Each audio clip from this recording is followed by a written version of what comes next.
City of Converse, Councilwoman Kassandra Leon here with another Converse Council Connect.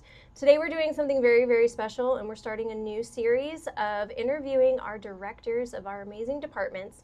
Today we have Jonathan, who is in charge of utilities and all things water. How are you? I'm good. How are you? I'm doing good. Thanks for coming and all that you do for the City of Converse. Many residents only think about water when they turn on the faucet. Can you explain everything the Water Utilities Department does each day behind the scenes? So mainly every day we start out our day with a little shop meeting, talking about what we're going to be doing for the day, hand out assignments, that kind of thing. We have crews that go out and take readings from every single well in the city, make sure they're working properly, make sure they're taking chlorine residuals, make sure we have proper chlorine. Things of that nature, writing down maintenance issues to take care of, and then we take care of those maintenance issues and then spend a good part of our time fixing leaks out in the distribution system. Wow, busy day. What are some of the biggest challenges your team manages? So for the last 3 years, we've been in a pretty severe drought. I mean, I know it doesn't look like that today, but we've been in a severe drought, and that causes the ground to shift and causes water lines to break, as a lot of citizens have seen in recent months. And so it's just been keeping up with the repairs of the water lines. Okay.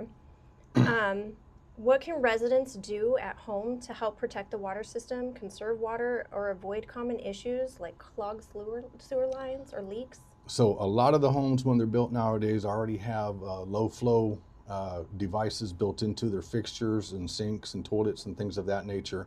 So use those, obviously. Now on the wastewater side, we have lots of fats, oils, and greases that go down the lines that can cause sewer backups and causes property damage. So don't put those, or the what they call the flushable wipes. They're not flushable. Don't put those down sewer lines to prevent sewer backups that would create property damage. Oh, okay, that's good advice. Can you tell us about how the water pressure works in the City of Converse and the ways the residents can protect their plumbing? So yes, so we get several calls a year where someone will say that their water pressure is too high and they want us to turn the pumps down. That's simply not how it works. You get water pressure in Converse and in most places by elevating the water in the water tower. So every foot you elevate the tower water up, you get 0.43 psi. So if you elevate it 100 feet, you get 43 psi. So there is a TCEQ mandate that says we have to supply a minimum water pressure to every resident. So that means people that live lower elevations are going to have a higher pressure than people that live at higher elevations. So anything over 80 psi, the plumbing code says the homeowner has to install a pressure reducing valve on their side of the meter. And that basically brings the pressure down underneath 80 psi, and it protects their plumbing from breaks and stuff. So that would be the first thing that they would want to do is install and maintain the PRV. This rule change happened in 2009, so some of the older homes out there that were built before then, if you've not had any major plumbing work done, might not have a PRV, and you might not experience a problem with it, but when you do have a major plumbing, I would recommend putting it in. It just helps your plumbing overall. Awesome, thank you. What should residents know about the type of water we have in Converse, and how can they improve the water in their house themselves? So our main water source is the Edwards Aquifer.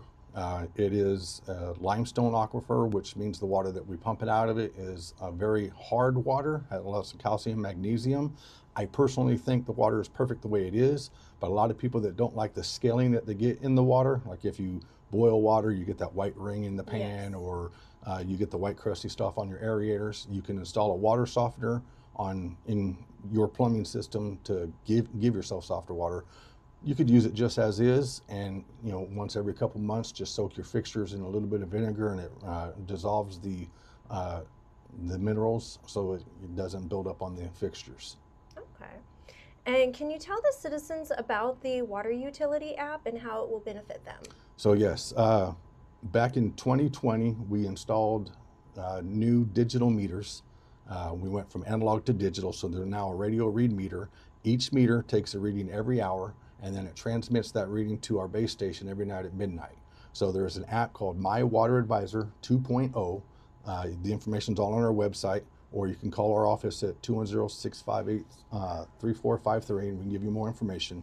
You can download the app to your computer and or phone, create a profile, and you can go in and see your water consumption just like we could on a daily basis.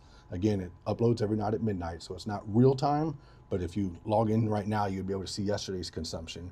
And then you can set up alerts for leaks, high consumption. If you go on vacation, you can set a vacation mode to where if you get a certain amount of consumption over that, it'll alert you, and then you can just track your consumption. Another thing it's useful for is we just left winter averaging.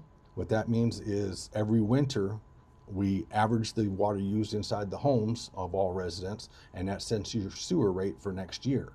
So the app would allow you to monitor your consumption. So if you're getting higher than normal consumption, you become aware of that, so your sewer bill doesn't become too high for the following year. That's good information. Is there anything else that you think our citizens would need to know about the water? So yes, we do use we have a different app. We don't have My Water Advisor. Our interface is called Harmony, but we use that to go in daily or every work day. And then we look for leak alarms, and then we go out and we check for leaks whenever possible. It is not our first responsibility, but we do as a courtesy when we have time. And we try to address the bigger leaks. But at any given time, there's 150 small leaks and leak alarms going out on the registers at different addresses. And the most common one is a leaking toilet. So my advice would be, if you feel your bill is creeping up, check your toilets. A good way to do that test is get some food dye, or a lot of hardware stores have these little tablets you can put in the back of the tank. Let the tank, let the pills dissolve in the tank to where it gets whatever color it is you put in there.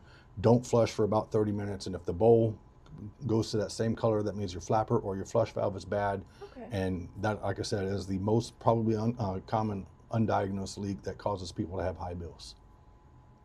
I like it. That's good to know. I never know putting the dye in the toilet. So that's it? You think that's all that they need to know? That's right now. I mean, and I know the app is pretty amazing. Me and my husband downloaded it ourselves, and we check it regularly, especially around the 3-month window, to make sure our water bill stays as least as possible as we can throughout the year. So thank you so much for giving us your time today. We know you're busy, and we appreciate you coming. And if there's anything a citizen or a resident would like to know that I didn't think of in this, they can always call my office at 210-658-3453. Awesome. Thank you so much, and I hope you guys have an amazing day. Bye.